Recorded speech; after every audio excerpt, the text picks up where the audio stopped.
Welcome to another WordPress tutorial. My name is Chris. Today we're going to be taking you through how to add another user to your site. For this tutorial to work for you, you already need to have a username and password assigned to you. If you don't have one of those, please just send me an email and we'll get you set up lickety-split. The first thing that we need to do is actually go to the school site that we are going to add a new user to. I will be using a demo site here and not an actual school site. The process is exactly the same, however. So to go to my demo site, I'm going to go to schools.grandaschools.org/fíjese/wp-admin. You would replace the word fíjese with the school of your choice. As we go there, you will see the login screen. We talked about this in the URL tutorial yesterday.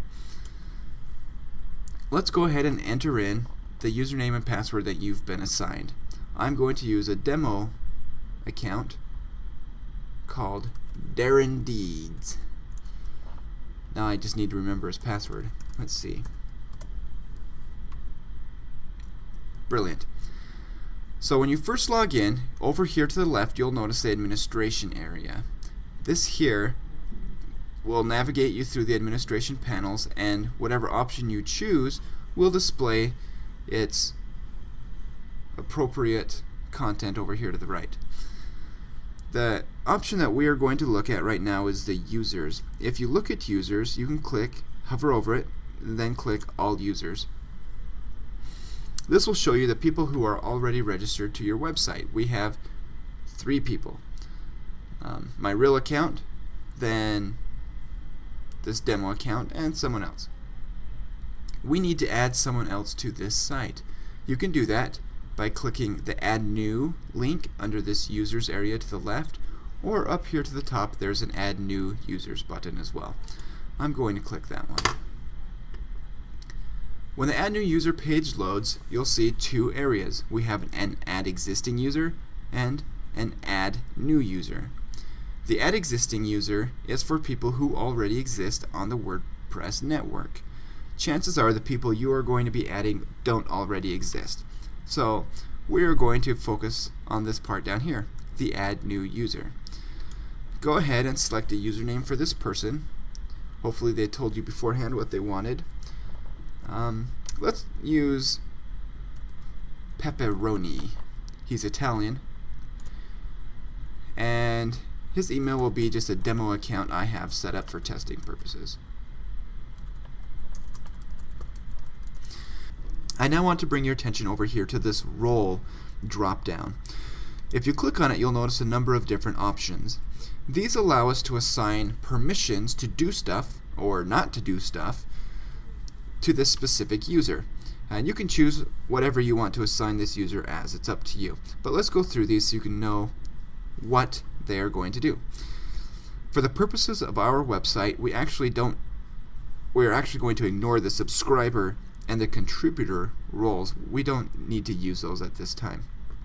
However, the administrator role is basically the all-powerful genie of the website. They can do whatever they want to the website, meaning changing settings, change widgets around, change the look and feel. They can write content and publish content. They can add a licorice dispenser. Maybe not a licorice dispenser, but you get the point. You also have the editor role. The editor role can write content and publish content. They can also approve and publish content for an author. An editor cannot change settings. You have the author role, which can basically write content for the website. However, they cannot publish it. Instead of publishing, they have to get their content approved by either an editor or an administrator. Again, ignoring contributor. The event contributor, however, it's the most limited role on the website, and they can basically just add content to the events calendar, which we will be getting to in a later tutorial. Go ahead and select the role that you want for this user. For our purposes, I'm going to be choosing administrator. So Pepperoni will have ultimate power on this website. When you've chosen that, go ahead and click the Add New User. and you will see a yellow box appear, basically confirming that their account has been created and they've been sent an email with a confirmation link. Let's go to that email, and you'll see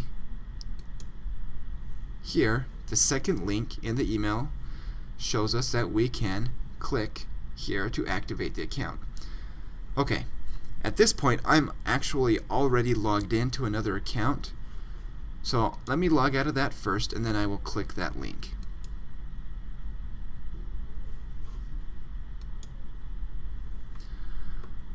So here I am, and I'm the new user that you've just added. I am now Pepperoni.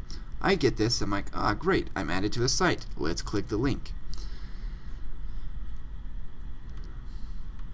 A page will load here showing me that I've been assigned a username, Pepperoni, and this is my password. Holy buckets, that is a complicated password. I don't think I'm going to want that one, so let's show you how to change that. I'm going to copy it first, highlight, copy. Then I'm going to log into the website by clicking the login link there on that same page. Typing in, gotta remember, Pepperoni, my username, pasting in the password, and clicking the login button. This brings me to the familiar page here. I'm going to just ignore a couple of these things here. You're free to do the same.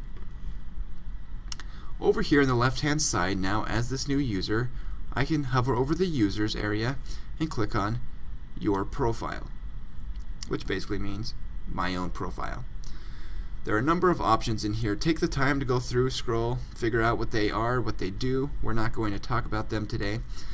A couple you might be interested in though is under the name area. You can add your first name, Pepe, my last name, Rone, and assign yourself a nickname if you'd like, and display your name publicly as Pepperoni.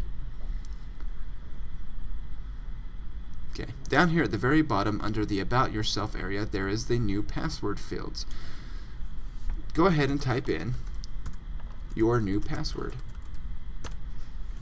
You'll notice that it gives you an indicator whether it's weak, medium, or strong. I highly recommend going the strong route, but if your password is weak, it's not going to deny you setting it to that. So, it's up to you. Once your password is entered in and it's matched, go ahead and click the Update Profile button. And we'll see the message up here at the top that our profile has been updated. We now have a new password for Pepperoni.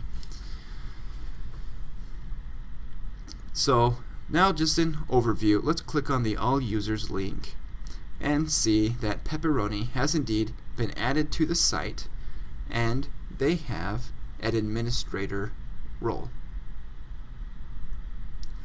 Okay, that's it for this screencast. We've just learned how to add a new person to your site, talked a little bit about the roles of that person on the site, and how to do that.